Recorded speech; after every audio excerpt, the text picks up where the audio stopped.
Shipping hazardous liquids? Until now, you've had limited options, mostly the good old paint can. But now there's Capsuloc, the next generation of hazmat shipping container. Which is better? Let's do a side-by-side test. Both containers start out with our hazardous material in a bottle, and both require sealing that bottle in an absorbent pouch. We place the bottle in the can, and we place the bottle in Capsuloc. So far, they're just the same. But now, we have to seal the containers. The paint can lid needs to be sealed with a ring lock to make sure the lid doesn't fall off in transit. Or you can just use a hammer, a mallet, or anything else you have laying around, but you really shouldn't because it's not safe or compliant and ouch!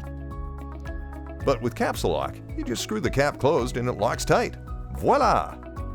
Now, let's open the containers. The paint can end user may not have the proper tool, so they use a screwdriver or whatever to remove the lid, and does anyone have the right tool? Look, the ring lock broke. We'll need to replace that if we want to reuse the can. But to open Capsuloc, you just unscrew the lid. No tools, no rings, no worries. Capsuloc has undergone rigorous UN testing and pressure testing and can be shipped with an outer UN fiberboard box by all modes of transportation. And it won't dent or puncture like a paint can, so you won't get fined for hazardous materials leaking out of your container during transit.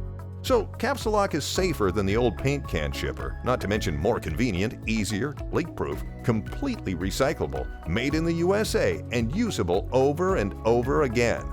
Best of all, the Capsuloc kit weighs 32% less than the paint can kit, so it costs less to ship. You can fit twice as many on a pallet, so you can keep more inventory in the same space. So kick the can. Ship your hazardous materials with Capsuloc, the next generation of hazmat shipping container.